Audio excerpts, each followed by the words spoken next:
Hey, Curious Connerys. Dylan here. We just want to give you a heads up that the following program contains conversation relating to topics that may or may not include physical and sexual assault and self-harm and mistreatment of different cultures. We are in no way condoning these things. But given that Sean Connery has acted in films going back many years, they've tended to come up. To spin a phrase from Disney, many of these films include negative depictions and or mistreatment of people or cultures that were certainly wrong then and are definitely wrong now. But rather than not discuss this content, we'd like to acknowledge its harmful impact, learn from it, and create conversation for a richer future. Stay curious, folks. And now, on to our show. Connery Curious! Saga! The Last Crusade! You Only Live Twice! And the Anderson Tapes! Murder on the Orient Express! You never know what the wheel's gonna spin next! Marty and a Woman of Straw! And a Voodoo Man in Africa! We are curious of the filmography of Sir Sean Connery. I'm gonna try original sound for musicians. Recommended for studio environments, display in meetings, toggle switch. So let me see. Can you hear my farts now? Nope. No, still you can't hear them? No. Well, But I would also recommend pulling back a little bit from the microphone so it doesn't blow out your sound as it is. You still farting? I can't hear it. Can you hear my Connery harp? Oh!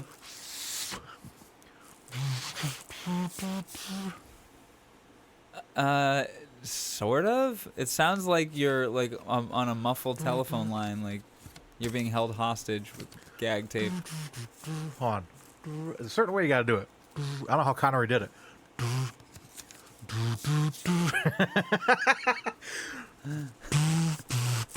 Fuck you. God.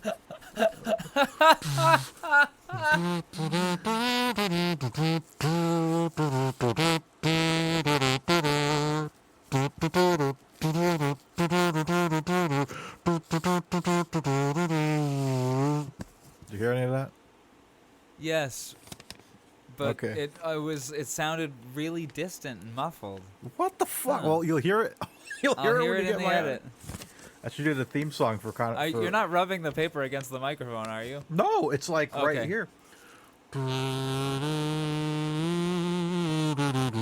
Like I can hear it, but I can't hear it. You know what I mean? Like I can hear that there's noise. It sounds like a phone line's breaking up, kind of.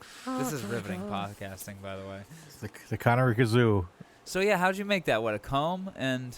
There's a comb and a Oh piece my of paper. God. I love it. I look because I was like watching him do it, and I was like, this is fucking fascinating.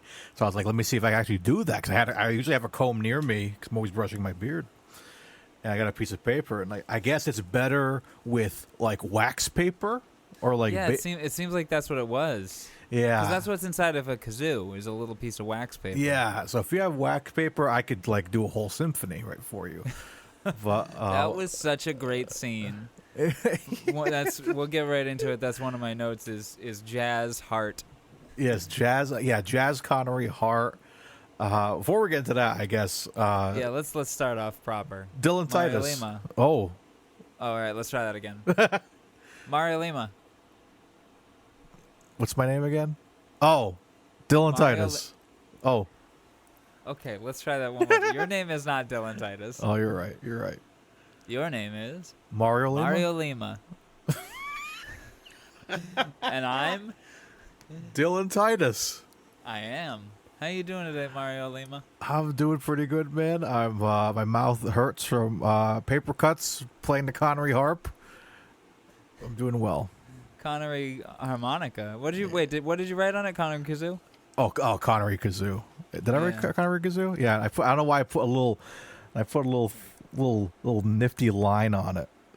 Because you're an artist. It's the Connery kazoo with my dollar beard club Kazoo. comb. Hold on, can you, real quick, I won't be able to hear it very well, but can you play the theme on kazoo? For the show? Connery Curious. Do, do, do. Let me try it. So it's weird. I gotta hit it. I gotta hit it a Just certain like a little way. medley of it.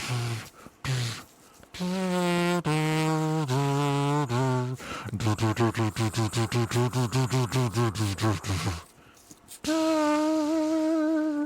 wasn't Now very do good. the intro there, the Connery Curious. Come on. There's a certain hole. That's what she said. Let me try it upside down. No, he was doing it right side up with the cone You're sticking right. out. But it was like hanging over the top. Yeah, you need a piece of wax paper. Do you have wax paper in your kitchen? I looked. Oh, damn. I paused the movie for an hour, almost an hour, trying to put this thing together. I don't know. All right, well, after the podcast, I will venture into my kitchen and I will see if I have wax paper and I will get a cone. A comb. And I will give this a shot. You could do it with a cone if you just took it apart and then. Right? If I maybe, like, used another cone. Like, maybe if I, like, put one cone into another cone. Like, you know what I mean? Like, the big side into the other big side. Yeah, Like dick I dick feel into like dick. What is it, docking? Is that what it's called? dick into dick. Dick into dick. I've never been able to find it since. But, like, back in the early, like 2007, the early days of like, what, college humor and shit like that. I think it was a college humor video. It was like, it was a country song about how the only porn, that was weird. The only porn this country singer can't find, he's seen everything, but the only thing he can't find is dick into dick. He wants to see a guy put his dick into another guy's dick hole.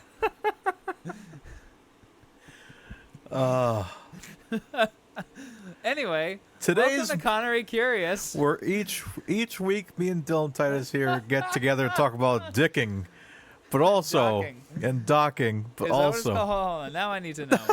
Oh, no. Well, while you're looking that up, we get together here each week to go through the entire filmography of the legendary, amazing Sir Sean Connery. Docking. It is docking.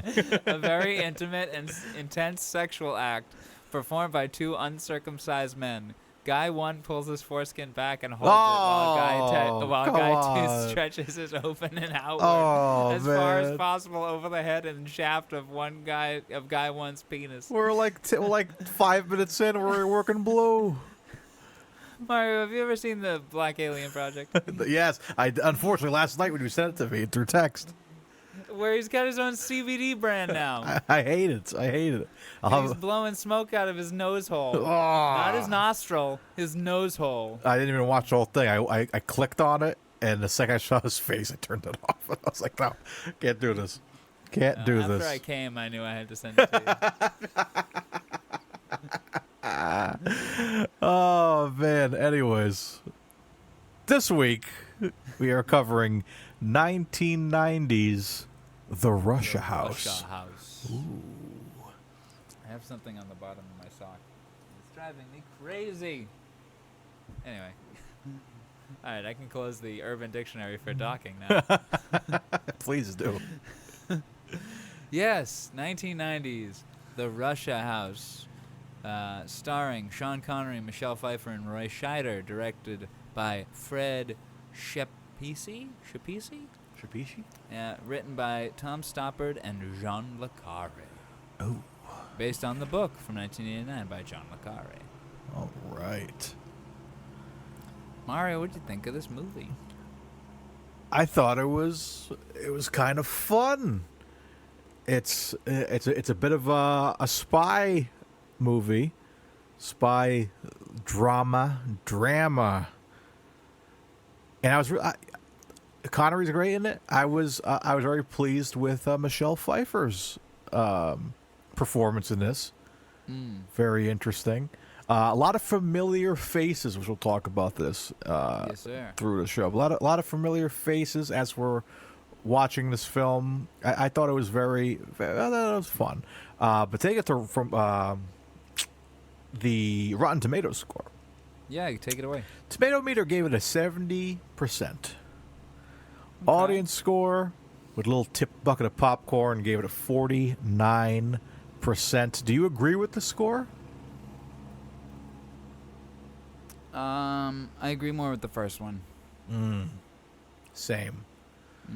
So yeah, it's very it's a very good movie. It's I think even you mentioned it in when we're talking. Like this is a pretty well received movie, so I'm surprised it's so low at 49. Well, this is not an audience-pleasing film. I don't think. I think this is more a critical darling, as opposed to an audience favorite. Like this, I can't imagine this was the big theatrical draw of when was this released? December. Yeah. Oh, this was released on Christmas in 1990. I can't imagine people were flocking out to see it with their families. You know, like kids, let's go see the Russia House. You know, but I can imagine it was. It had its audience. So looking at the budget, 21.8 million. The box office was only 23 million. Oh. So it just made its money back. So. Yeah, I think you know, what did you say, 77 for the 70 even. 70. Yeah, I think that's, you know, that's closer than the 40s. Yeah. The audience gave it. Yeah, what trying to think of what we could get into. What do we usually do? It's been a while since we've done a full episode of this podcast. I would just say get into the get our trailer voice going, and you can read All right, the. yeah, I think that's it as well. The trailer voice. An expatriate British publisher unexpectedly finds himself working for British intelligence to investigate people in Russia. Okay. Okay. Short and sweet. All right. Does Wikipedia have a longer one? It's got Not really. Not really. It's just the regular Wikipedia plot. Should we just get into that? That's good. Let's read the plot. I got a decent amount of notes. I actually don't have a lot of notes for this one, and I think it's because I was enjoying it. Yeah, I think same here. It's not really. There's no correlation between the amount of notes and my enjoyment of the film. Like, I didn't love Sword of the Valiant upon watching it, and I wrote 2 pages of notes, and now looking back, I really enjoy it. Yeah. And then, like, I really enjoyed, Edinburgh last week, but I didn't write many notes because it wasn't super long. And, so it was 30, not even, it was like 15 minutes of movie, I felt like. And then, like, A Fine Madness I wasn't crazy about, but I wrote a good amount of notes. So, like, there's no real correlation between the amount of notes I have and my enjoyment of the film, but I have very few notes on this one because I was enjoying it. Mm-hmm. So, how about you? Yeah, so I got, like, a lot of bits.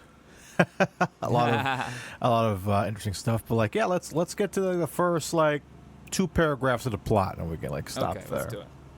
I'm gonna trade off this time. I'll do 2 paragraphs. You do 2 paragraphs. Sure, I'll start the first one. Why not? Okay, do it. All right. Take it away. Bartholomew Barley Scott Blair, played by Sean love that name. Connery. He's one of the coolest Connery names I think of a character, Though, besides James Bond. Because of the 4 names that are there, did you get confused about who he was at certain times? And like, is Barley a different character? Is Scott a different character? Anyway. Well, I only knew who he was because I always have, if I'm watching on my computer, I have the wiki and stuff open, just in case I see somebody. I'm like, who is that? And I click on their name and stuff. So yeah, I knew he was Barley, but like, yeah, I thought that was his last name, but Bartholomew. Yeah, Barley, I thought Barley was his last Scott name. Blair. Like, that's a lot of name, a lot of cool names. Like It is a lot of names. We couldn't decide on which cool name to give them, so we gave them all the name. Also, I hope since you have the wiki open at the same time, I hope you're not reading ahead as you watch the movie. No. So it's to spoil anything. No, I just have like the. Or something. Actually, it's not even the wiki. It's just like the IMDb and stuff. Just have like their. Because it has all their pictures there and stuff like that. So it's like, I just click on a name. Who is that? Like, one who we'll talk about in a minute. So, yes, first paragraph here. Bartholomew Barley Scott Blair, played by Sean Connery. The head of a British publishing firm arrives in Moscow on business at a writer's retreat near Peredikino. I think it's Paradelkino. Peredelkino, or is that an L, isn't it? Yeah, let's. You know what? Shall we get the? Let's get the pronunciation. Sure. Because I messed up pretty severely last week. I don't know if you listened back to the episode, but I put in a little forgive me for how badly I butchered the pronunciation.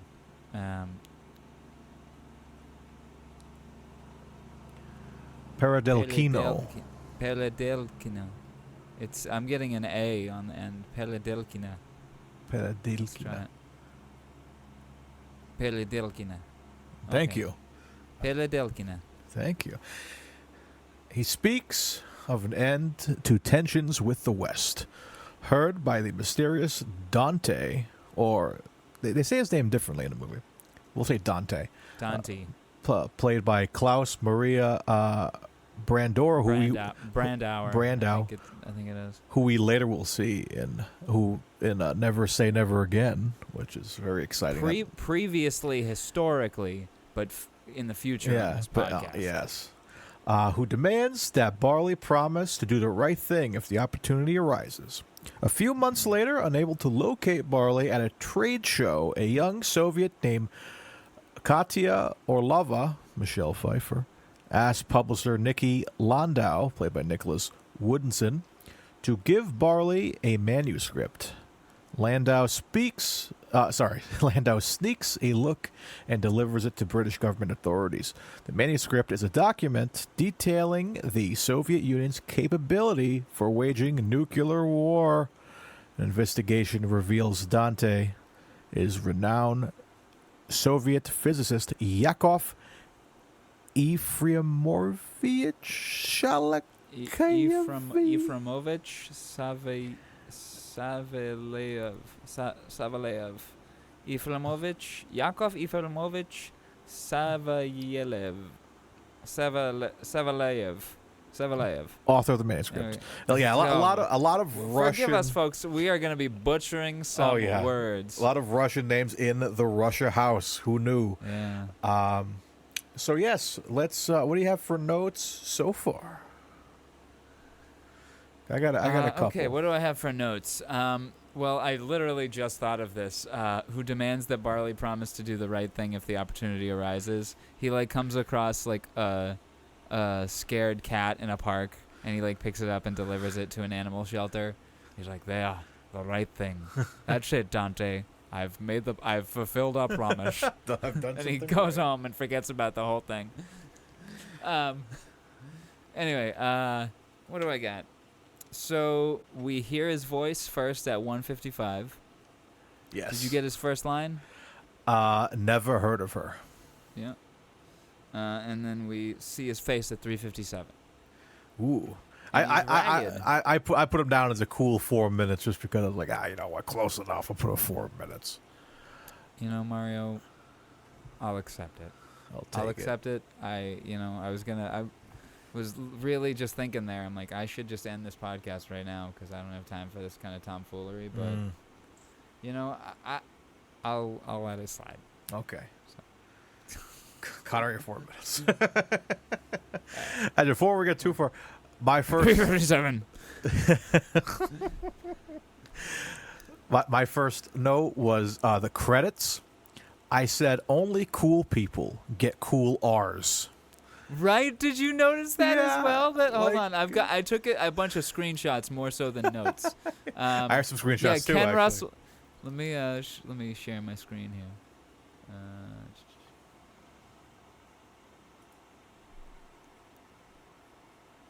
Okay. Can you see that? Yes, Ken Russell. Okay, so Ken Russell and David Threlfall, they have R's in their name. Yeah, they got don't get Rs. the cool red R. They didn't get a cool red R. Yeah, it's that's an interesting point. I took a screenshot of that because I thought that it was interesting. Were they not worthy of red R's? Yeah, also, the red R kind of looks like the Robin R. Yes. Yeah, that was funny. I understand. Give the R to like Connery, of course. He's the star of the show. Give it to Michelle I think Pfeiffer, we should give him of the course. W. Or give him yeah, he gets a W for this movie. But yeah, but I'm saying like, I was thinking at first, oh, maybe because they have no R's in their name, they're not getting a special R. I'm like, no, they have R's in their name. They both have. Yeah, I was thinking that too because there are ones. There's names in the credits that have no R's, and you get that, but these ones do. Yeah. What did they do to not deserve? Did they piss off the director or something? You don't get a special R. Do you think they were sitting in the theater at the premiere and got sad about that? They're like, he probably he threw his hands up. What the fuck? I didn't get an R. I didn't get a cool They R. both leave. You see two separate seats stand up and leave. During the movie, you see their silhouettes get up. This is bullshit.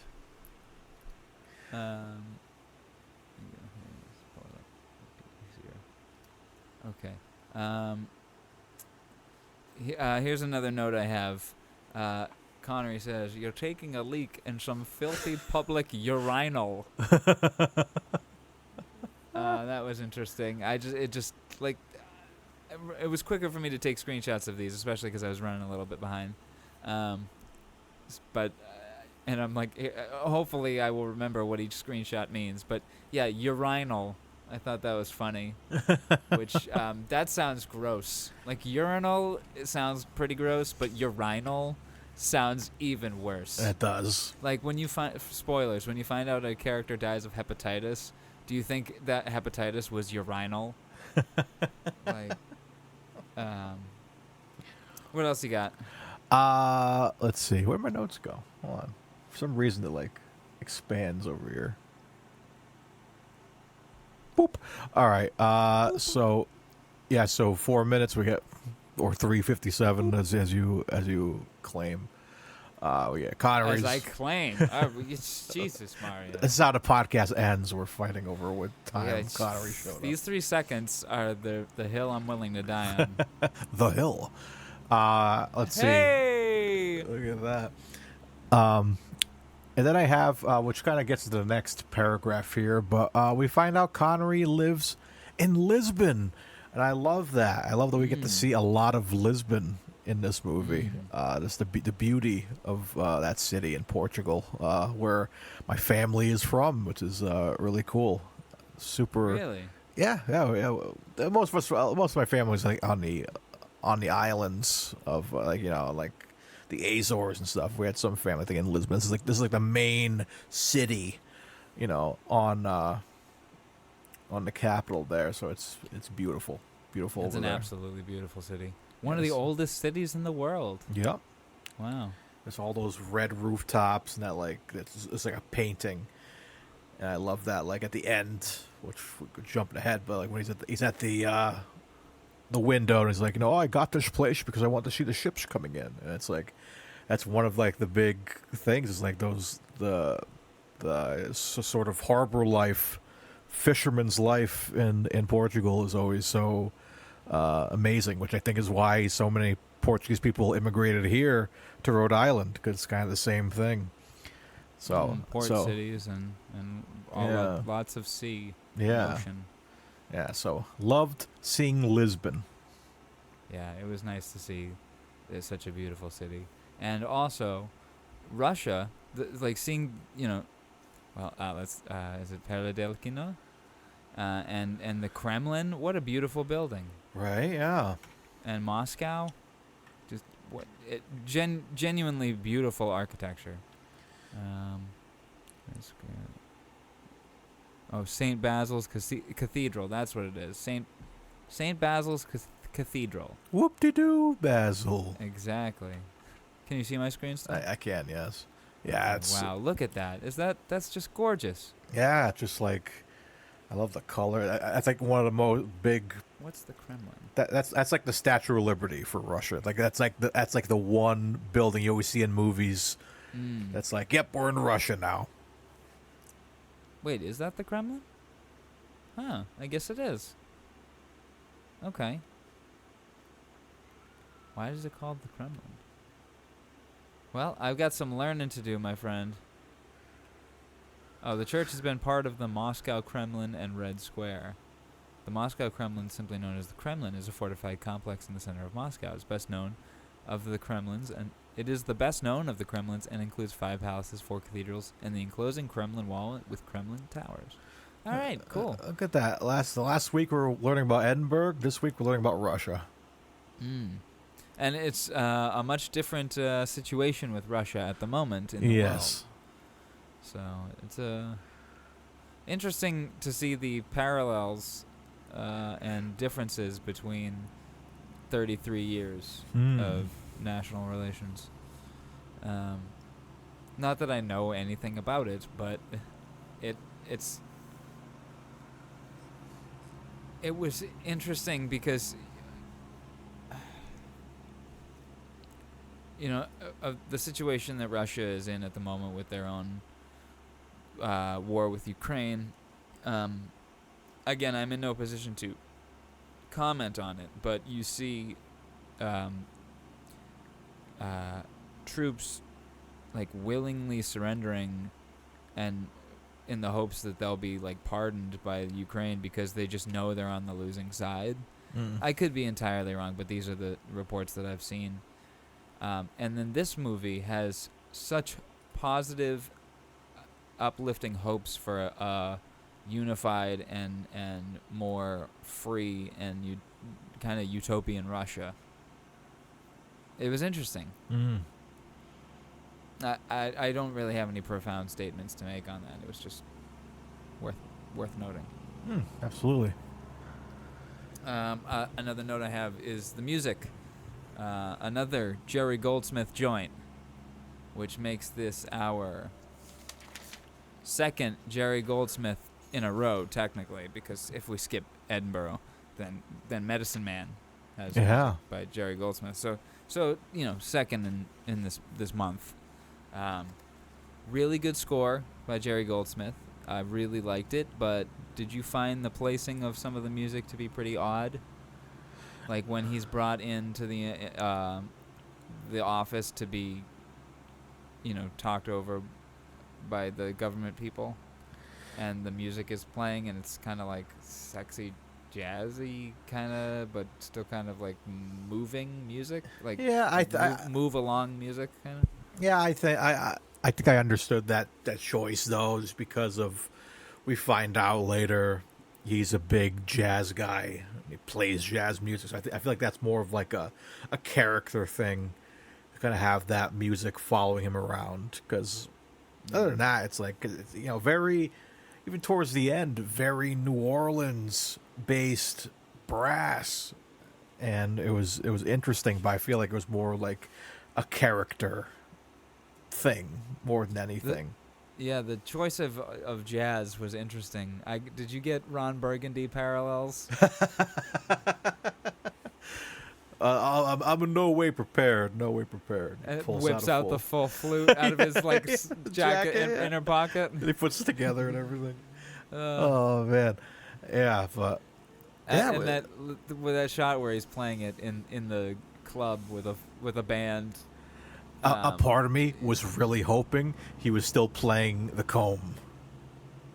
That is his instrument. Yeah, he plays the comb. But I wanted that scene to end with him playing the little lick to Aqualung.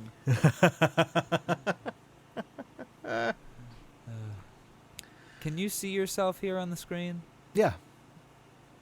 Like, so it's like my screen share? No, I can see it myself on Zoom, not on the screen share. Okay, not on the screen share. Okay, right. Cool. I had it up on the other screen, but it's starting to hurt my neck. Okay. Did the timing of those first couple scenes mess with you? Yeah, they do that a lot in this movie, where they kind of they kind of give you an instant replay sometimes, but then they also will like kind of go forward in time and backwards in time.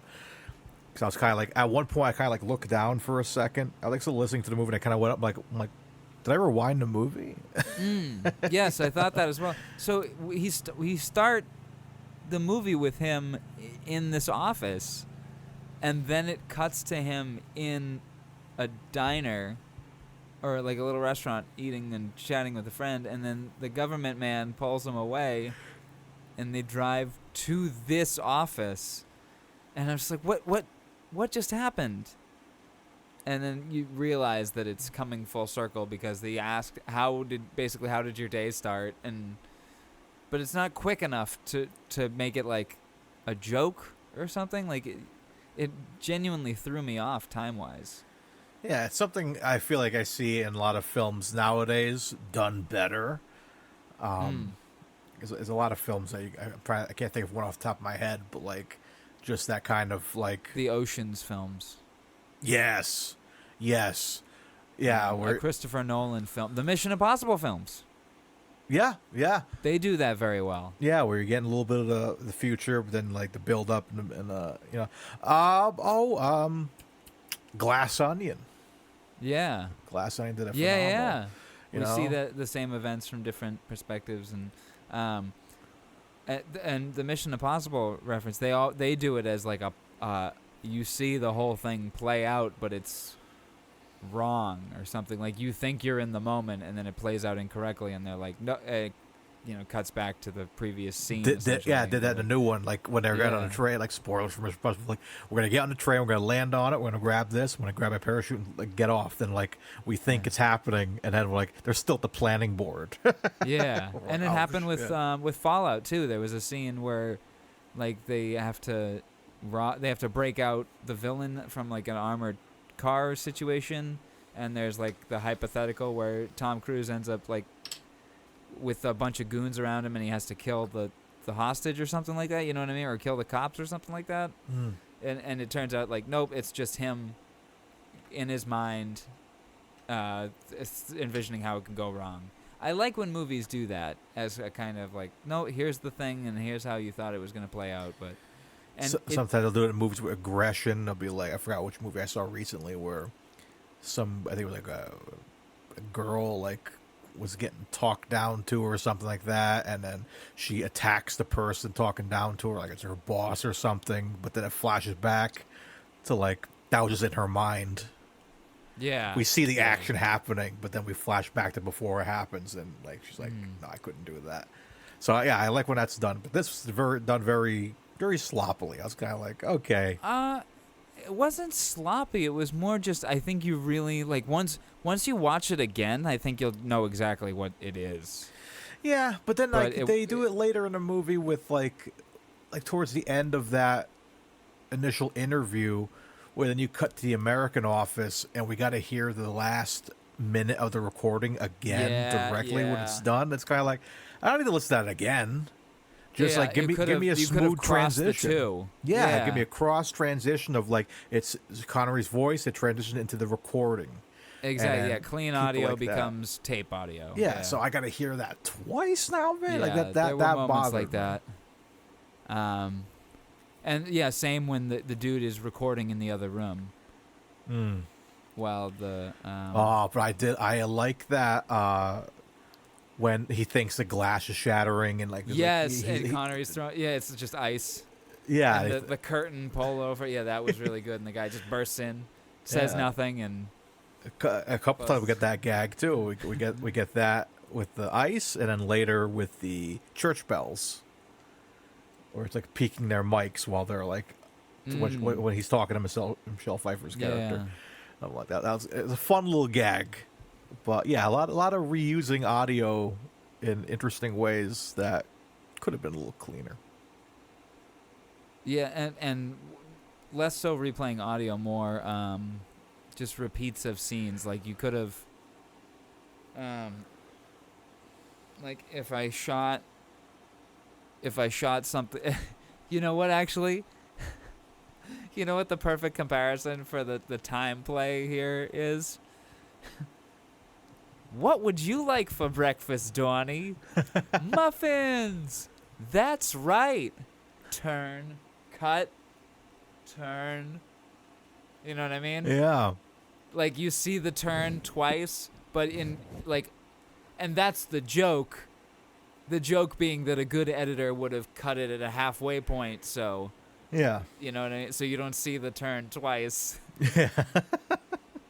Like, the movie kind of does that kind of stuff with time. Hmm. So, like, I think the film would have started better. Like, I get it how it's supposed to be, like... Rising Sun was like this, where it starts with an interrogation, and then Wesley Snipes' voiceover leads us into the plot. This is kind of the same thing, where it's Connery being quote unquote interrogated by these government agents and relaying the plot, which we are about to see. So, do you think that he, because of this weird time play, when he's like saying, "Oh, this woman who wrote to me is batty. She's just crazy." Like, do you think he actually knows Katya at the time and is covering? Yeah, that's what I was really confused about, because even when they're going through all the slides of the different people and they stop at Katya and he's like, "Is this Katya?"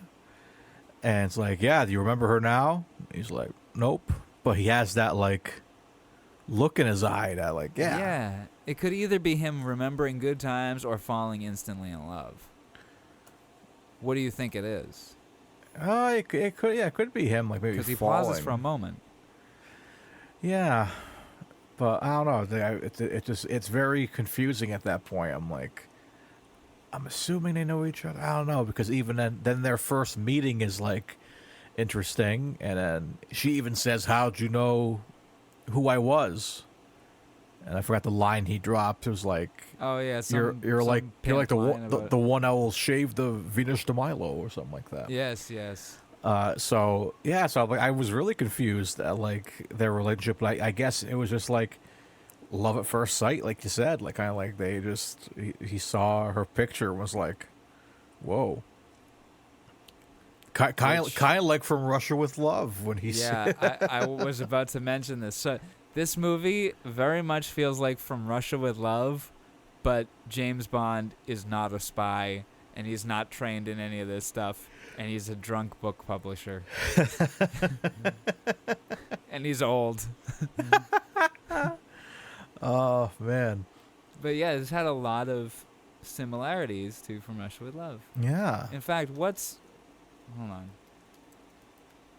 What is the Tatiana, not Katya. Tatiana. There we go. I'm looking forward to that movie. Oh, Wouldn't that be weird if we spin that next? Oh, man. Yeah, From right. the Russia House with Love.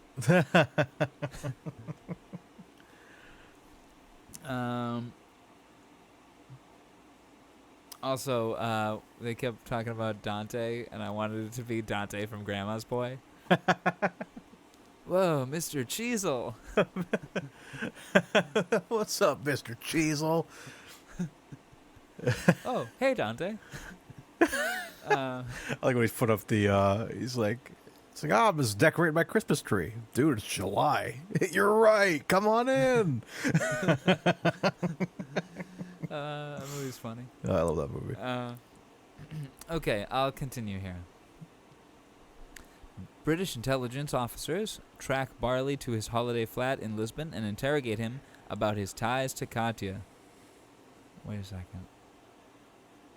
Alright, so the Wikipedia plot is putting everything in order. Mm. Well, that's why it's throwing me off. I'm like, this is the beginning of the movie. So, yeah. Yeah, because this is like towards a little bit more, more towards the second quarter. Okay, all right, I'm sorry.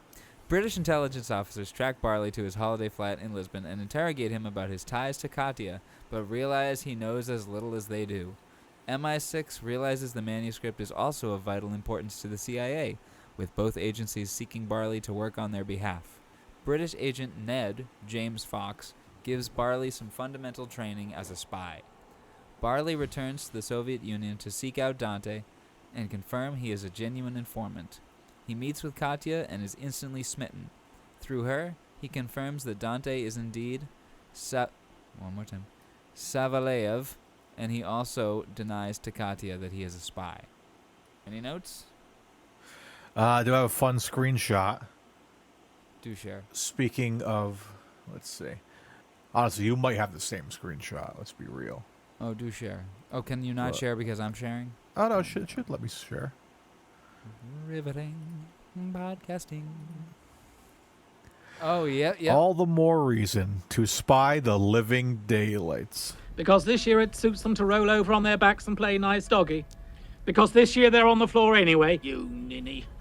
All the more reason to spy the living daylights out of them. Kick them in the balls every time they get to their knees. Living Daylights came out 87. 87, so yeah, a few years. That's probably the last. Yeah, it's probably the last Bond movie to come out. No, Living or- Daylights is 89. I'm sorry. License to Kill. is License to 89. Kill. Okay. Excuse me. Oh. I just realized that was redundant. I was gonna say. I was like, well, yeah, exactly. But yeah, so yeah, that's a hilarious quote. I had to like listen back I to like that that one as times. well. I did take a screenshot of that. I have these screenshots here, going back to the first paragraph of the retreat at Pera del Quino, where the cemetery is. Let me share my screen again. Can you hear me?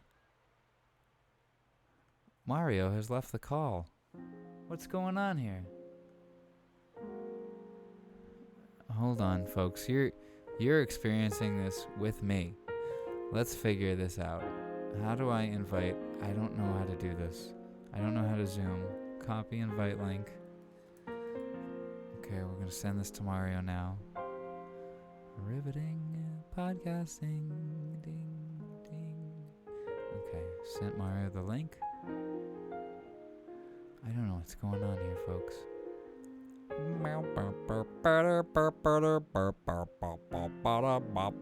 I'm making noise. Oh, his internet went out. Oh, no. Oh, okay. Hello? Oh, is your internet back? Are you recording now? Yes, recording now. Take 2. If we ever block out like that again, keep it recording so that we can have the separate sides again. Have a little fun or something. I don't know. All right, let's do the clap. All right, ready? 1, 2, 3, 2, 2, 3, 3, 2, 3. Damn you, Zoom, and damn you, Mario's Internet. flighty internet. Yes. Alrighty. So let me share that screen again. That's why that was loading, I guess. There we go. No. There we go. You can see my screen now? Yes. Okay. So I have this from the meeting at the cemetery. Dante, leave me out, will you? And he responds with, hey, you cannot reject me because I am strengthened by your rejection. Now, I'm going to punch that clip in because do you hear his voice in that? It is magnificent. Dante, leave me out, will you? Hey, you cannot reject me. Because I'm strengthened by your rejection. So, promise me. Klaus Maria Brandauer's voice is just all the rolls and tumbles. It's delightful. Anyway. That's why he makes a great Bond villain. Yeah, but he's much different in this movie Yeah. than he is in Never Say Never Again. Yeah. Younger. It's Sexy. been a little bit since I've seen Never Say Never Again, but what do you think of his performance in this compared to that? I mean, same. I haven't seen Never Say Never Again in a long time too, so we have to come back to that. But from what I remember, he was okay. So maybe I'll have a new appreciation after seeing this movie. Yeah, he's much more reserved and subdued in this film. What else do I have? Roy Scheider. It's nice to see Roy Scheider. Oh, I have a funny. That's my only other screenshot is of Roy Scheider. Do share. Let's see. I think it's got to stop yours. Okay. All right, there it is. All right. So I see a laugh. Did it not crop out? It did crop out. Okay. Where is it? Do you not have the screenshot? Yeah, I do. Here it is. Okay. This is the most hilarious screenshot ever. It looks like he's smoking his lamp. Oh my god. Or he's like chewing on it. Yeah, that's not for because like when they cut Oh when my they cut gosh. to that scene, it's around 52:40 or so. That's 52:42. I have the screen on. But that's yeah, amazing. it's like in line with his under his nose. So I'm like looking at it at first. I'm like, that's so weird. Then he starts talking, and I lined it up perfectly where it looks like he's smoking his lamp, and it does really. Oh my god. I thought that was really goofy. Send me that screenshot. We will use I that will. on the socials. Yes. Oh, that's too good. Uh, And a crop. like it's a piece of grass. He's like Gandalf. He's like smoking his peace pipe. Oh, that's good. What else do I have here for screenshots? That nobody else can see. So but us. I had a note. Did you notice Roy? I love Roy Scheider. It's always great to see him in anything. Did you notice something was kind of up with his cheek? What do you mean? Like, he had like a swollen left cheek. Did you notice that? I don't think so. You have a picture of it? No, I don't. Maybe I do. Hold on.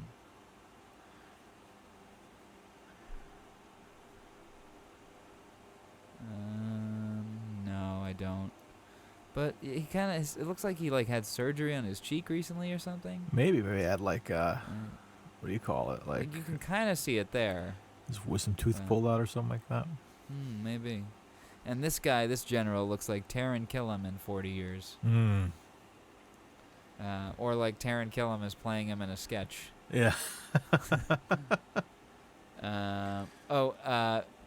And this character that says we'll spy the living daylights out of him. What's his name? Martin? Yes. Something.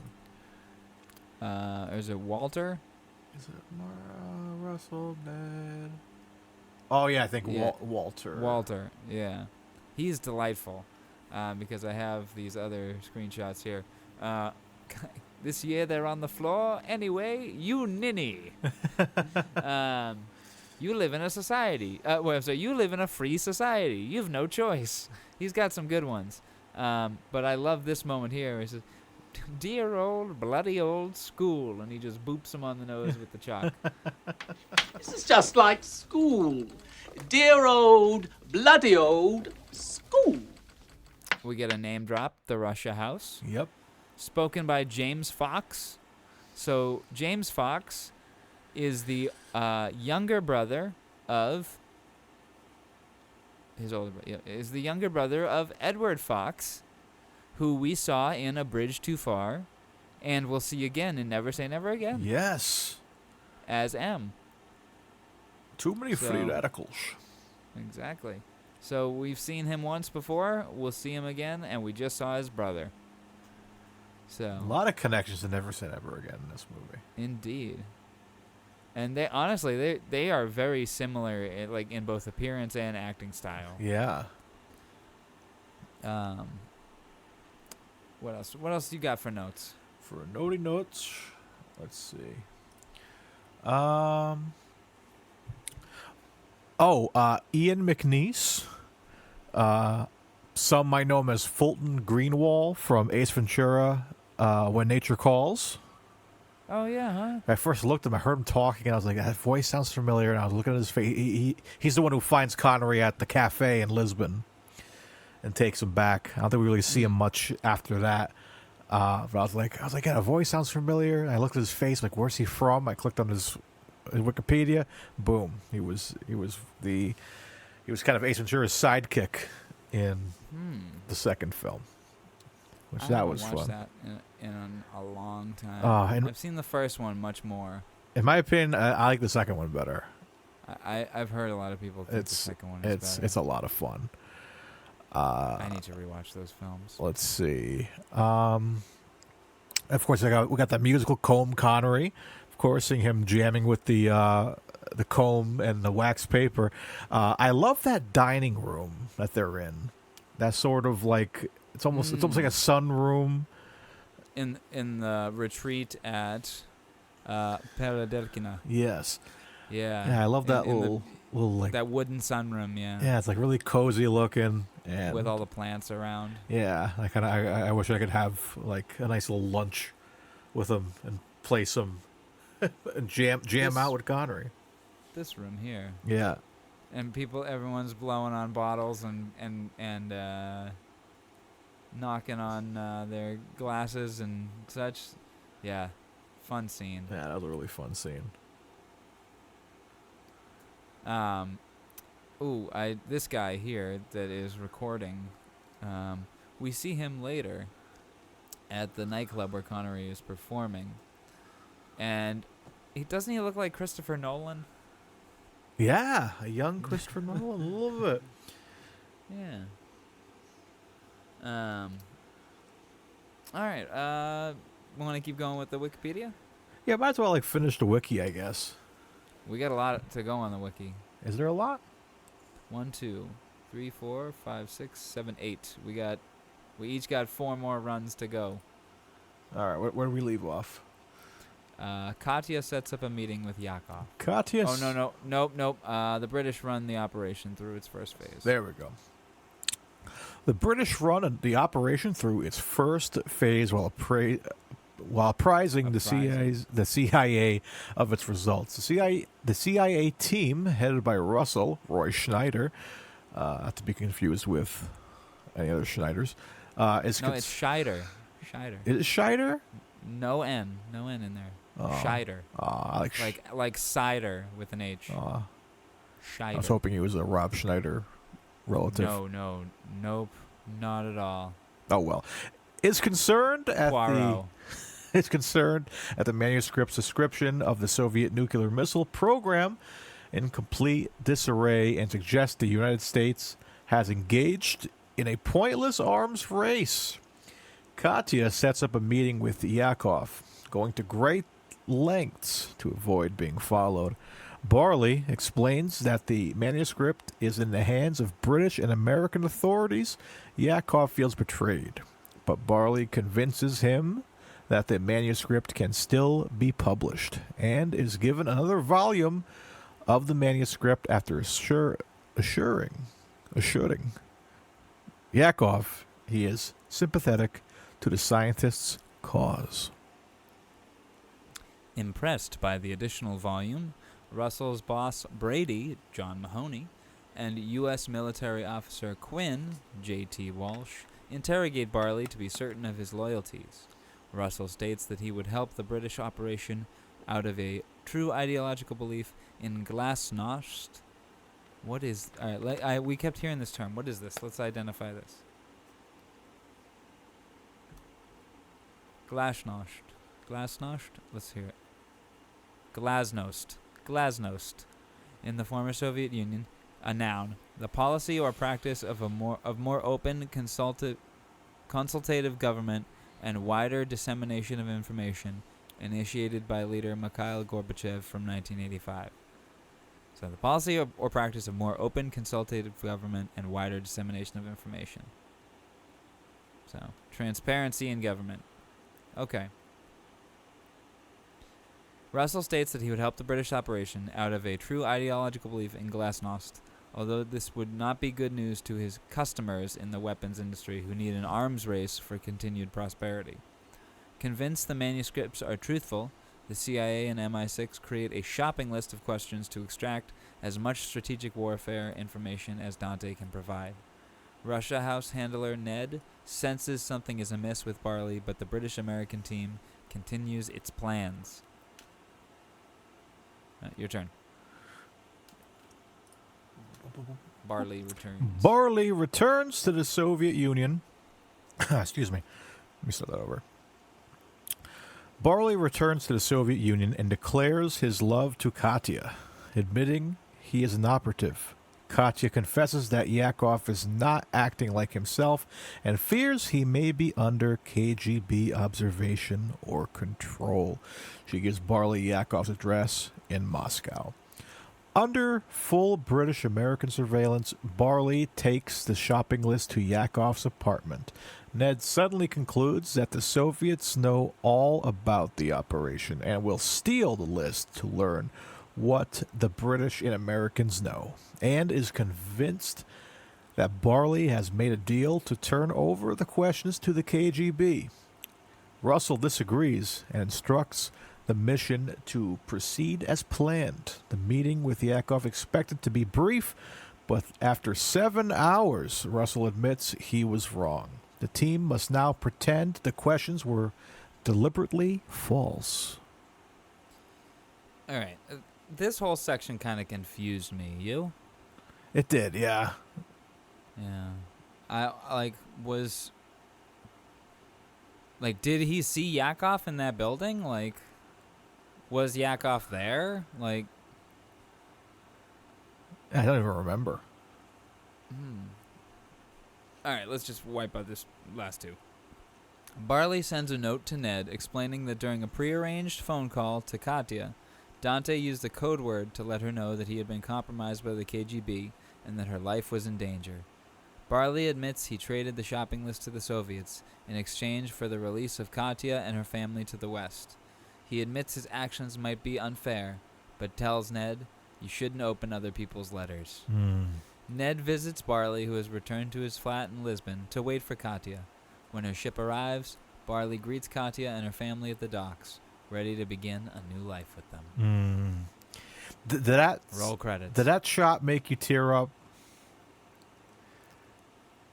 Not tear up, but it made me happy. I was happy they made it out alive, but I'm glad it made you tear up. It was I wrote happiest Connery ending ever. I just like when he's running with the flowers and they see each other, and I'm like, I welled up with tears, some happy tears, because like, holy shit, man! It's like, is this the happiest ending we've had besides maybe Last Crusade? And oh no, you know what? Murder on the Orient Express, pretty happy ending, I'd say. Yeah. Well, I just think happy as in just, I don't know, just feel good, man. It's really, really feel good. They truly won out of their situation and can move on to live a good, happy life together. Yeah, it was definitely a feel good ending. I'm trying to find. I have a note here. It's really confusing me. I'm trying to find. Do you remember the kid? There's a young kid talking to Connery on the bridge. On one of the bridges, I think he's in Russia still. Yes. Yep. And I wrote. And he bothers him. Yeah, and I wrote, my note was, "Can I sell you some death sticks?" And Connery says, yes, "No thanks, cheerio." Yeah, it's very much that kind of vibe. I'm trying to find the scene as well, but I know exactly what you're talking about. I think it's like around a 40-ish mark. You're close. It's after this. Though this scene had vibes of Cuba. Yes. Where they're dining together. Yes. Here we go. Oh, right here. So you forgot to give her the tea. I have a note on that. Tea. What was the tea? Do you remember a note on that? Was he supposed to like drug her or something, or give her like a truth serum? Maybe, or was it some kind of tracking thing? Huh. I can't find the scene with that kid. But I remember what you're talking about. Yeah, it's kind of like, it's really funny. If it was kind, it was kind of out of place. He tries to sell him something or asks him for something, and Connery just tells him to kind of fuck off lightly.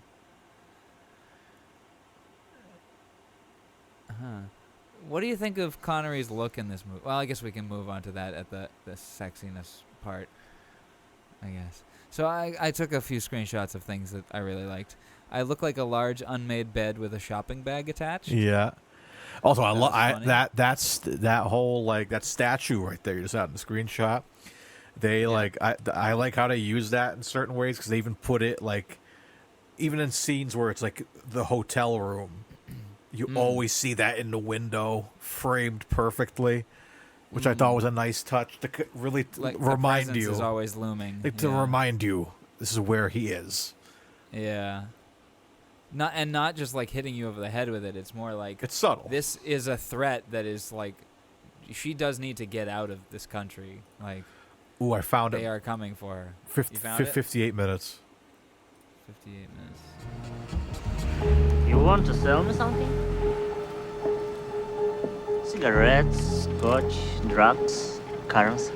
No thanks. Cheerio. You get lost? That's a good idea. Why don't you try it?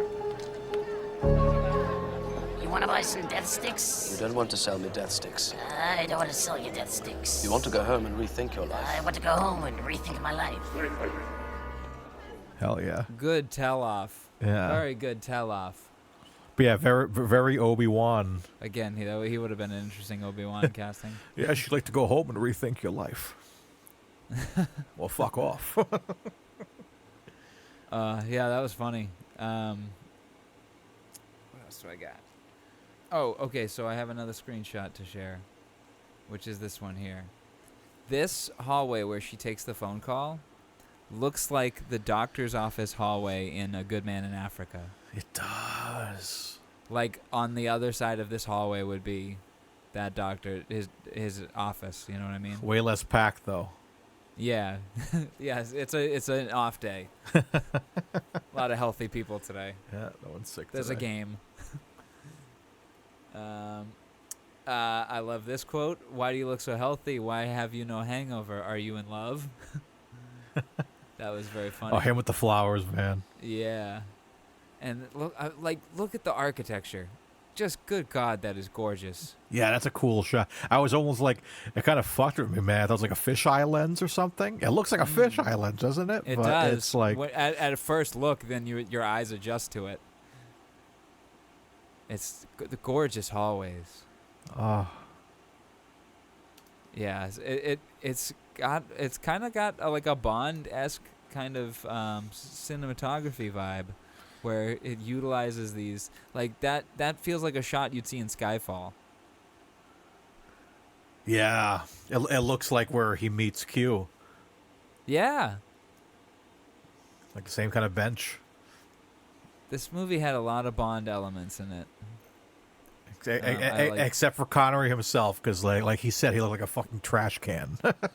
And he's very not Bond in this. Like, he has to be trained to be a spy. He's not good at it. Yeah. No, he's not like he's bumbling or anything, but he's just clearly, it's not what he does. Which is nice, because I think I mentioned that on our indie episode as well, where it's like, it's for once where like he doesn't know how to use a gun. He's very much not really the hero in this. He's just kind of like fumbling around. And this one's like, yeah, I like the idea of like they're teaching him how to be a spy, when this is like one of the greatest spy movie stars of all time, you know?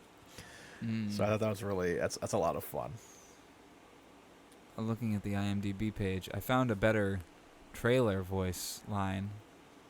Mind if I read it? Sure, hit it. 'Cause I'm done with my notes. My notes are done. Yeah, I've only got a couple more notes here. But I figured I'd read this one. It's from Murray Chapman. Muzzle at cs.uq.oz.au. Oh. So if you guys want to get in touch with him. Thanks for writing in, Murray. If you have any qualms with his IMDb description. 3 notebooks, supposedly containing Russian military secrets, are handed to a British publisher during a Russian book conference. The British Secret Service are naturally keen to learn if these notebooks are the genuine article. To this end, they enlist the help of the scruffy British publisher, Barley Blair, who has plenty of experience with Russia and Russians. Barley, an unconventional character who doesn't respond well to authority, finds himself in a game more complex than he first thought when he digs into the origin of the notebooks. Thanks, Murray. Thanks, Murray. Also, that made me the line here, unconventional character doesn't respond well to authority. I found a lot of Connery's mannerisms in this, besides the drunken part, like how he likes alcohol. I saw a lot of myself in Connery's character. Really? Yeah. You know, like, you can love your country, but you don't have to love its systems. The only way to save ourselves will be to get a new system. He had a lot of views that I share, and I saw a lot of my own viewpoints in his character. Not to get political. That's not my goal with this podcast. But I his desire for peace and a worldly peace, and seeing seeing the beauty in something that was considered dangerous. It's an interesting, very interesting character, and I saw during many times during the movie I found myself identifying with his character in a lot of ways. Nice. Yeah. I don't think I've had a movie where I identify with Connery yet. Maybe. Sword of the Valiant. Yes. Let's see. Well, what? The Avengers, right? No, I'm kidding. Oh yeah, that's exactly me. Dragonheart, you're a dragon. I am a dragon. Let's see. Sword. Okay, man who would be. Let's go through. You tell me if you identify with his character in each of these films. This is a fun little exercise. Okay. The man who would be king. I don't know. Nah, I'm not that. I don't identify with him. Really. I'm not that drunk with power. I don't think. No. If I was to give first night. First night, I'm no. Well, no. Finish that thought. Finish that thought. If you were to be given. If I was to be given that power, I don't think I'd be like drunk with madness. So, in saying that, I don't think I'd be a King Arthur as well. Oh, I think he's a responsible King Arthur. He's a very respectable King Arthur. Yeah, but I'm no king. Oh, who said that? I don't know. Who got that? Who got that mentality into your head? I don't know, man. That's just too much work for me. I don't want to be a king. It's too much. Sword of the Valiant. Yes. You identify with him in that film? Yes, I You're big green asshole. I'm a big green. I'm a big green asshole. The Avengers. No. No, he's a rapist in that movie. Yes. Action of the Tiger. Also a rapist. No. Yes. I do not identify with him in either of those films. No. Cuba. Nah. No. Kind of. As in, like, I'd be going to do a job, but if I was thrown into a dangerous situation, I would probably do my best to react and get out of there safely. And I'd probably fall in love. Shalico. I'm no cowboy either. No. A Good Man in Africa? Yeah, I think I could be sassy. I can be pretty sassy with people. And, kind of standoffish as well. So, yeah, I identify with him in that. Sure. I agree. I wouldn't be afraid to angrily stomp somebody off of my property. Yeah. In the middle of the night. Exactly. How about the Molly Maguires? Are you a revolutionary? Would you be willing to bomb a mine shaft for the people you love? Maybe. I don't like closed. I'd die in those mines. So no thanks. The only scene in that film where I identify with him is when he talks to the father and he's like, "We could have used you out there today, old man, on the pitch." Oh yeah, I like that. The Longest Day. Nope, I can't identify with him on that. Murder on the Orient Express. Is this exercise getting old? Yeah, I'll come back to it. Okay, well, let's just look at the list here. Is there any that you can identify with? I can identify with A Fine Madness, as in I struggle with my bad tendencies. Oh, my I bad know impulses. I know exactly what I identify with him as. I said it last week. I identify with Connery himself in Edinburgh. Yeah? Because I live showing people around your town and kind of being grumpy about it? Yeah, because I live in a small town called Bristol, Rhode Island. It's an amazing little town. Some nice little local shops, some local record stores, some local restaurants. It's a great little town. I love it so much. But please don't come here because 4th of July is fucking miserable here because it's the biggest and oldest 4th of July celebration in the country, which is fine and dandy. I'll celebrate that day, but after the parade ends, go the fuck home. Because I would just like to be able to relax. Like, I want to do a documentary where I show people Bristol and then go back to my house and turn around and look at them angrily and shut the door. So that's what I identify as, is Connery in Edinburgh. Alrighty. I dig it. I'd say I probably most identify with him in. Well, I kind of identify with him in this film because he's a hopeless romantic. I'm also a William T. O'Neill guy. Outland. I want to be a space cop. Would you stand up for justice if you Yeah. came across an injustice? Absolutely, yeah. Because that's one thing I hate, Dylan, is people who try to get away with shit. Yeah. Even if it's a small little thing, it's like, no, you're gonna get exposed some one way or another. I will go to space with a shotgun and put a spacesuit on and shoot you before you fucking get away with that bullshit, dude. So yeah, I'm an O'Neill guy too. All right, I dig it.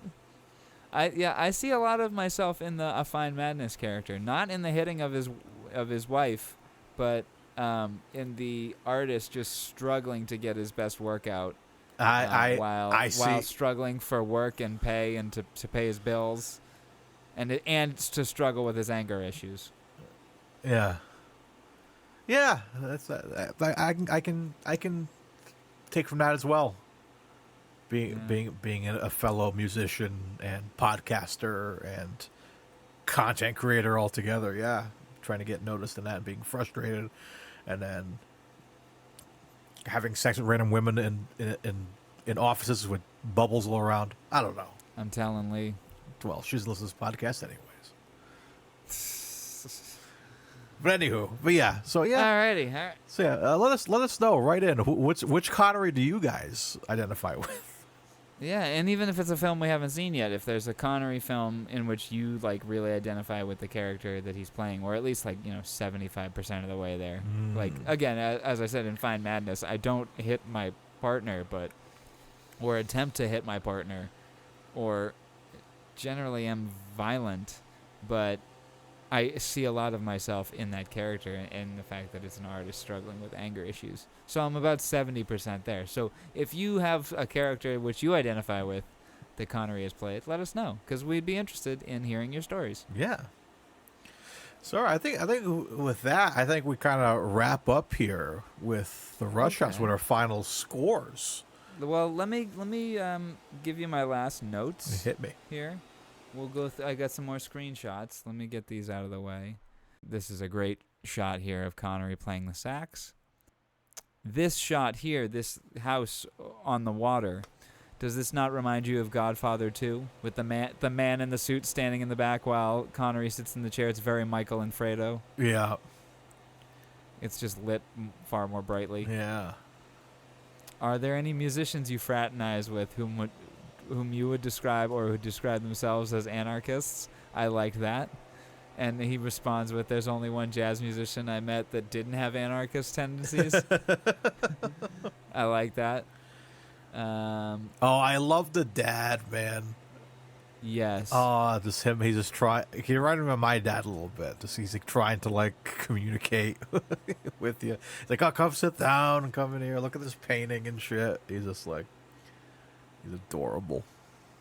I forget why I took a picture of that scene. I feel like I took a picture of the wrong quote.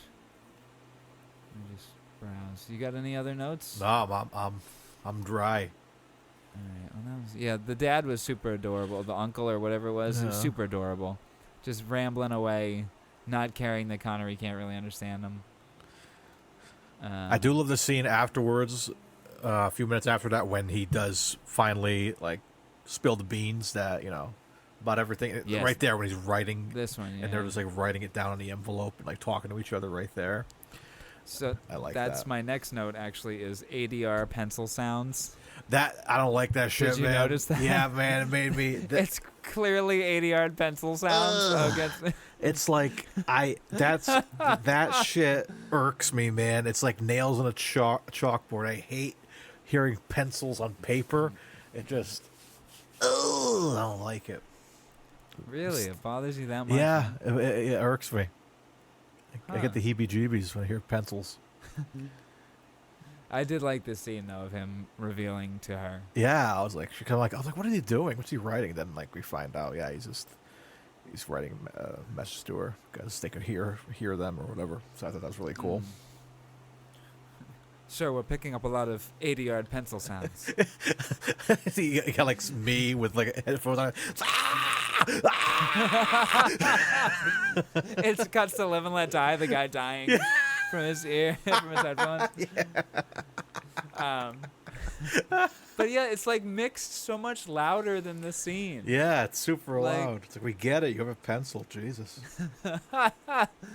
But yeah, I love this. Oh, I took a screenshot of this because the shirt design. Look at the, was it Moire or More? You know what I mean?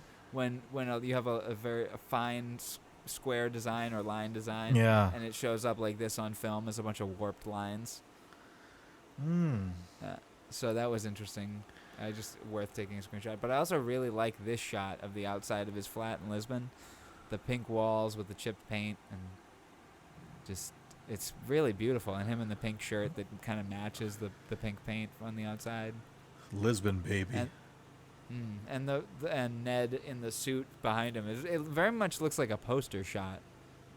Yeah, right. That should have been a poster. Things I will put on the social media. I've been bad at updating the social media lately. What else do I have? Okay, so at 1 hour, 32 minutes, and 30 seconds. Do you have the file up, or I can play it if you need me to? I got it up here.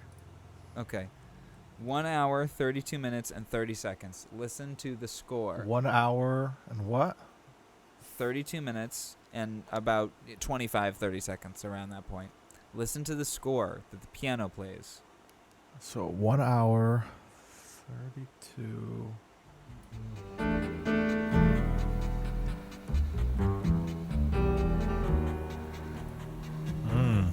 But do you hear the Bond notes? Oh, yeah.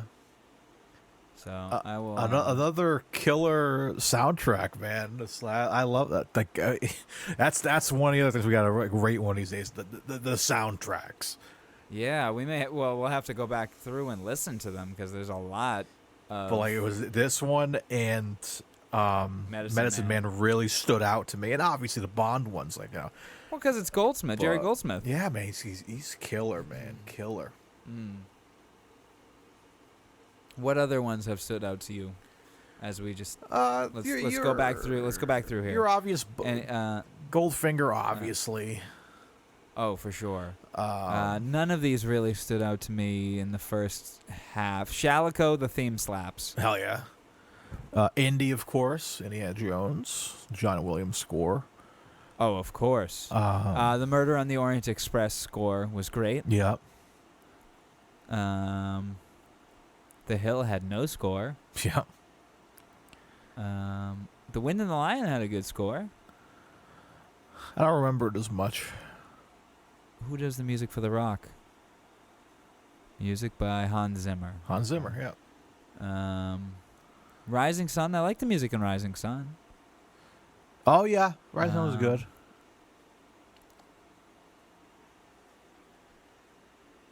Bridge Too Far had some good music. Yeah, I'd have to go back through and listen to some of these scores. But yeah, Medicine Man and The Russia House definitely slap.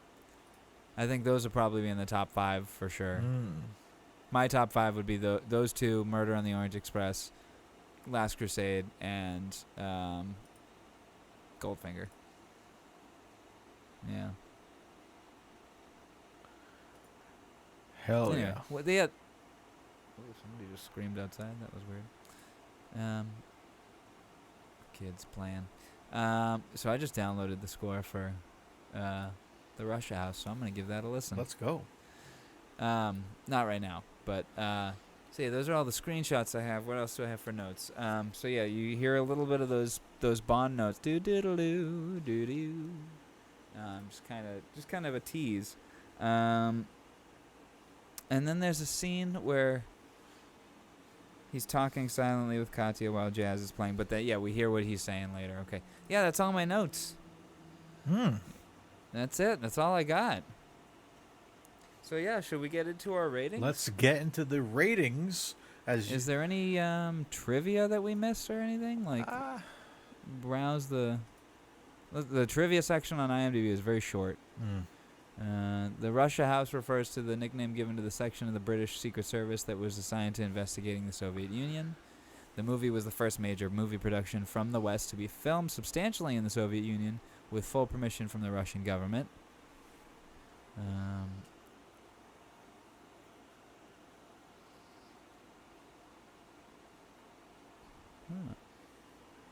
Apparently, curious Soviet citizens came to set not to see the stars, but to watch the film crew of Russians and Westerners eat food shipped in from Britain because of shortages and lack of variety in the Soviet capital.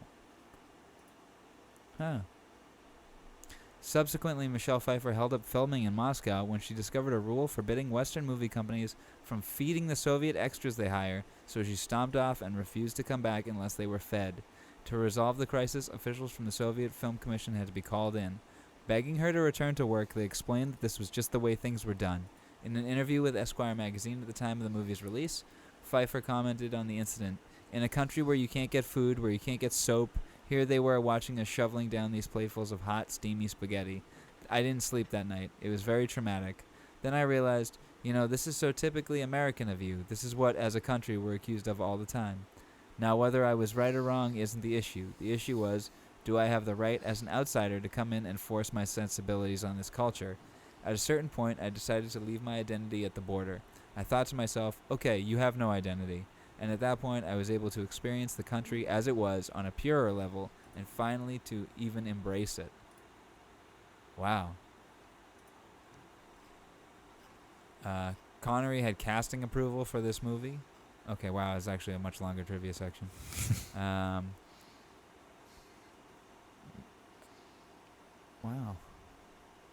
What did you think? Jerry Goldsmith considers this to be among his favorite scores. And Red Heat was the first production to film in Russia. Sorry, I'm just flipping through a lot of these little film facts. What did you think of Michelle Pfeiffer? She's great. Really, held, you believe that that accent is her real accent, the Russian accent, man. I thought she was great. I wasn't sure what to expect. I liked her accent a lot. Yeah, I thought she was phenomenal in this. I thought she was really good. If not on par with Connery, man, who's legendary. I thought they were fabulous together. I would love to see them together again, like that. The end scene at the docks was just welled me up with tears, man. I was really happy to see them together.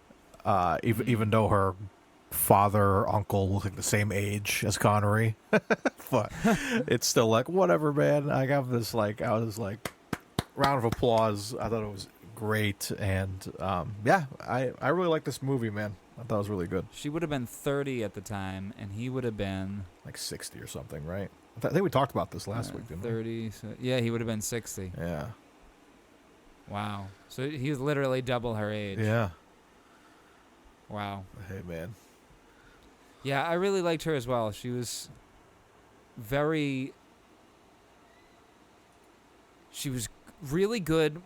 I don't know how, faithful the accent is to an actual Russian accent of that area, but I didn't mind it at all. I thought she did really well with it, and not once did I consider it a hindrance to her acting, or there was not one moment where I'm I can't get past this accent. It was a nothing factor to me. It didn't affect anything. She was really good. And I just, at a certain point, I kind of forgot that it was Michelle Pfeiffer doing an accent and just felt like it was her as the character. Really good at portraying fear. I really like the interaction at the beginning with Nicky Landau, where he's keeps reassuring her to smile because they're at a book fair and there's no reason to be acting scared. Oh, yeah. Good little spy stuff like that, and she's good at playing a woman in a tense situation, and I really enjoyed her character in this, and I really wanted her and her family to make it out of this alive. Yeah. How about you? Wait, say that again? How about you? Like, how do you feel about just more about her character? We haven't talked about her all that Yeah, much. I thought her character was fantastic. I again, really Russia with Love vibes. Like if there was a remake for Russia with Love, cast her, man, and cast Michelle Pfeiffer. That would have been great. She would have made a great, strong Bond girl, if you will, if you want to do that. But yeah, I thought she kind of to reference. I'm sorry. Go ahead. No. To reference The Living Daylights again, she very much felt like Miriam Diabo's character in that, but a little more stern, and maybe not about to fly a plane out in the desert, but like definitely like a little bit in over her head. Yeah. But determined to be as helpful as she can and get out alive. Hell yeah. Yeah. All right, I think that that does it. Yeah. That does it. Yeah. So, ladies and gentlemen, at the end of each discussion, we get into our scores. Of course, we score the SHing, the sexiness, the film itself, and the man himself. Let's start. All right. Well, let's start with the SH. Mario, what do you think? Definitely a lot of S's being H'd in this film. That's for sure.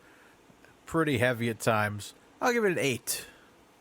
I'm gonna give it a 5. Really? I didn't think it was all that heavy. Yeah. There's certain ones I told myself to write it down, never did, but there was one phrase he said that was just like dripping in H's.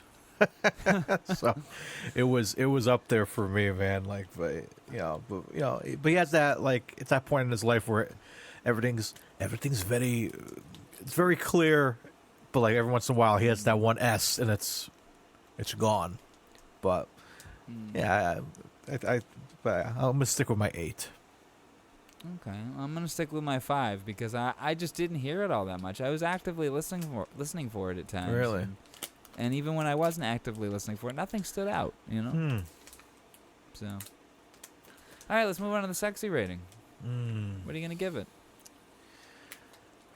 Definitely a little bit of a romantic movie.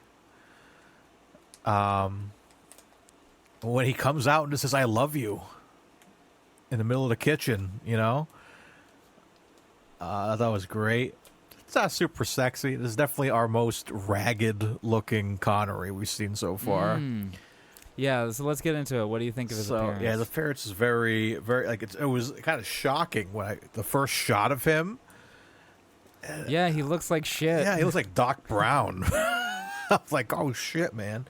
As he describes it, I look like a large unmade bed with a shopping bag attached. Yeah, and he's fucking right, man. He is a shopping bag for sure. So for that shopping bag, it's not really high for me, man. I'll probably give it like a. He looks ragged. Yeah, I'll give it a 4 just because we have like the nice romance story, and it's more heartwarming than sexy. So it's a 4 for me. Okay. I'm gonna adjust my rating here. Hold on, let me adjust that here.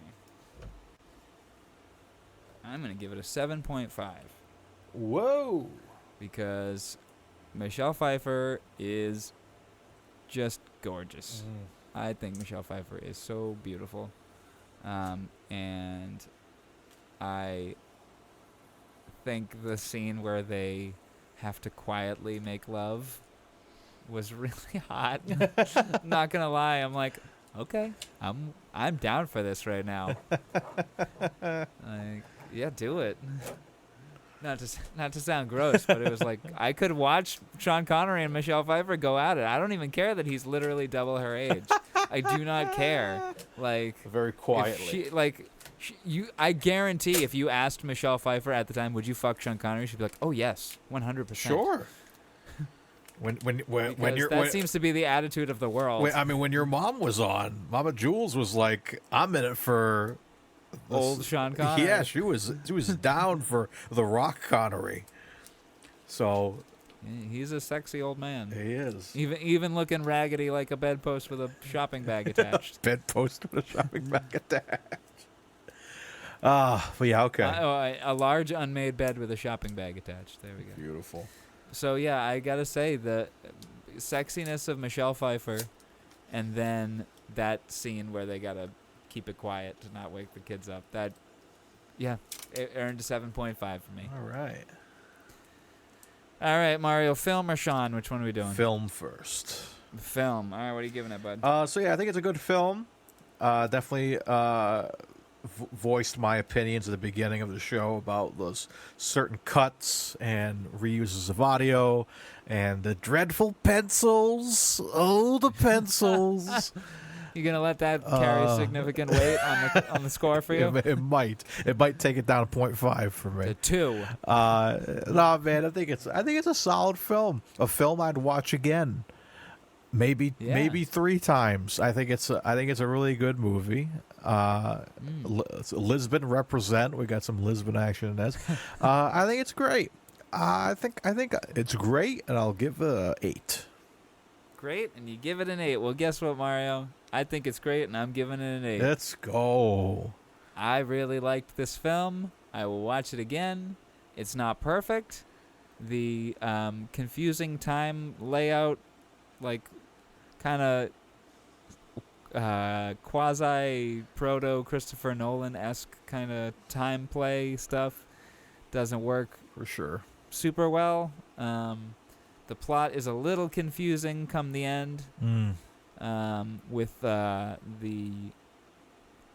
question the shopping list, all of the shopping list stuff kind of got a little confusing, but it didn't stop me from enjoying the mood of the film. So I'm gonna give it an 8. Phenomenal. All right, well, let's move on to our Sean rating. What are you giving it, my friend? Woo. I think he's great in this. Yes, he looks shitty, but I'm not gonna let that tarnish my score. I think I'm gonna give him a 9. Hell yeah! I'm gonna give him a 9.5. Ooh. I really liked him in this. Look at that. We're like together today with some of these scores. Yeah. Well, except for the first 2. Yeah. But who cares? But I think that I saw a review here as I was looking through the reviews. This may be the most complex character Connery has ever played, and without question, it's one of his richest performances. Connery shows the melancholy behind Barley's pickled charm, all the wasted years and unkept promises. Desson Howe, also in the Washington Post, wrote, Sean Connery, like Anthony Quinn, takes a role like a vitamin pill, downs it, then goes about his big-hearted business of making the part his idiosyncratic own. I completely agree with that. I feel like they gave him the part like it was a pill, and he took the pill, and he's like, okay, well, I'm just going to see where the part takes me. And he kind of has fun with it. Like, he's having fun in this role. He's clearly enjoying the actors he's working with, and it shows. He's having he gives a great performance in this. So, especially as an angry drunk. Yes. All right. So, solid, man. Solid. Yeah. So let's go over those ratings one more time. Our SH, you gave it an 8. I gave it a 5 for an average of 6.5. The sexiness, you gave it a 4. I gave it a 7.5 for an average of 5.75. The film rating, we both gave it an 8 for an average of 8. And the Sean rating, you gave him a 9. I gave him a 9.5 for an average of 9.25. Hell yeah, Mario. Gorgeous. So that was The Russia House, 1990s The Russia House, starring Sean Connery and Michelle Pfeiffer. Go check it out. So I think without further ado, it's time for our favorite part of the show. We go over to wheelofnames.com to spin the wheel of curiosities. The wheel of curiosity. I also realized I forgot to ask you, would you recommend this film to others? But then when you said check it out, that is literally you recommending the film to others. That's me recommending it. You have to go watch that movie. All right. So my internet is flickering, so let's spin. I think it's my turn to spin. It is your turn to spin because we were together last time, and then the time before I think I spun it. So yeah, it's your spin, my friend. All right. Let me make this bigger because it's very small right now, so I can see it. Okay. Marker here. All right, Mario. I'm gonna shuffle. It's time. I'm gonna shuffle it. Shuffle. Let me just make sure. Let me just make sure pitching you Disney. everything is not here. Yeah, right. Oh, hold on. Then put it in alphabetical order again. Yeah, let me just.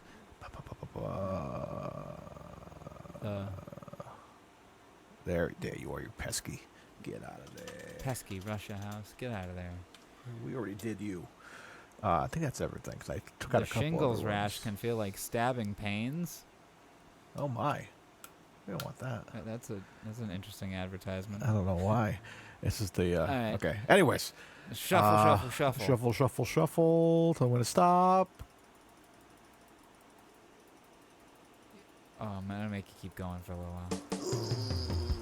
Okay, stop. Okay, shuffle it 2 more times. 1, 2. Okay. One more for good luck. Ready? All right. Yeah, one more. All right. All right, Mario. It looks like it's time to spin the Wheel.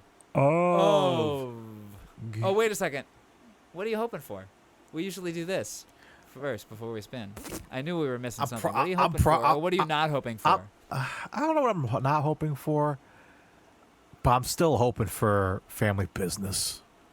Yeah. Yeah. Okay. We'll go back a year. I'm still Connery curious about that movie. And I don't know. Maybe it's almost time for Darby O'Gill. Okay. You know, could do we that. haven't had a young do- Bond in a while. That's true. A young Connery, you mean? Young Connery, sorry. Well, I was thinking I could go for From Russia with Love. That would be a funny. That would be the perfect double pairing. Perfect double pairing. Though also, so you said Family Business in '89, so that was 2 films before, but 1 film before, also in 1990, is The Hunt for Red October, where he plays a Russian. That's a good movie too. That's a good movie. So, like, both films in 1990 involve Russia, and then, so yeah, I don't know. I'll take Hunt for Red October, or I'll take From Russia with Love. I'll take another Russia-themed movie. All right. So with that being, and you're hoping for Family Business. Family Business. All right. With that being said, I bet we'll get neither of those. Well, with that being said, it's time to spin the wheel of curiosity.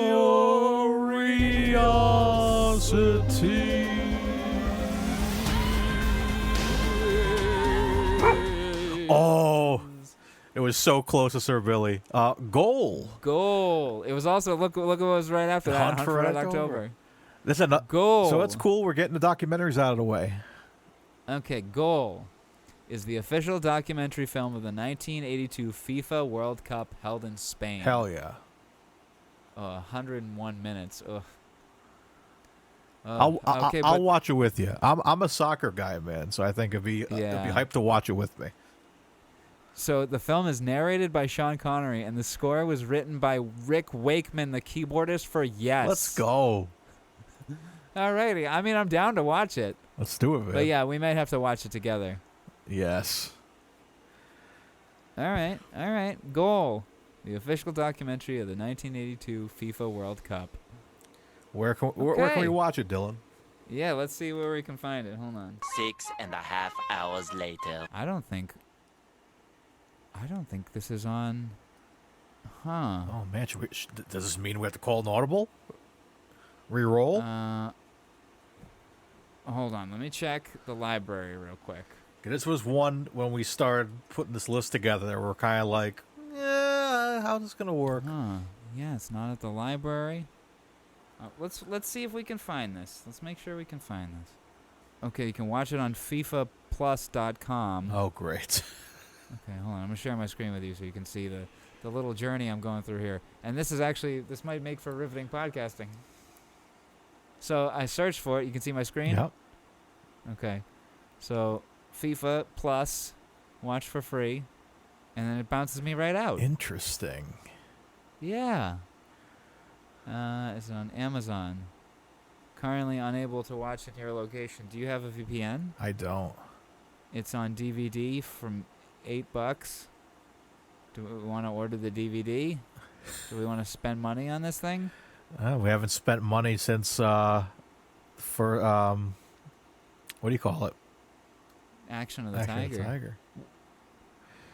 We usually get all these on our streaming services or libraries. It's up to you. Either we get a DVD or we spin again. We will figure it out. If not, I'm not opposed to buying the DVD. It's only So either way we'll $8. get it because we do have to take a week off anyway. So we do have I have a Friggin' Nerds meetup coming up next week. It's gonna be fun. So we might be so this might be good. We could try to order it and then they'll give us more time to prep for this amazing episode featuring Sean Connery in Goal from 1982, covering the 1982 FIFA World Cup. Yeah, I can't get this link to play. Yeah, we'll take care of it. Yeah, we'll figure it out. We'll take care of it on the back end. But yeah, join us next time for Goal. Yidio. You want to watch it on Yidio? Yeah, we'll try to find it on there. Yidio. On ESPN? Is it here on ESPN? Oh, wait a second. Do you have cable? Yeah, I got Cox. You have cable? Yeah. You have cable? Yeah. You have cable? Yeah. Okay. So I think we might be able to watch it here on cable. If you log in with your Cox. Oh, okay. I got Cox. Let's go. Hey. Ooh. Yeah, you see what I'm on? Ooh. Ooh, okay. Yeah, so I'll try to send me that link later, and then I will send you that link I'll send you that Richard link later. All right. But with that being said, guys, this has been Connery Curious. Thanks for joining us this week. It's been a blast. We'll see you guys next time for Sean Connery in Goal. Or narrating Goal. Do you think he'll be in it or just narrating it? Probably just narrating it.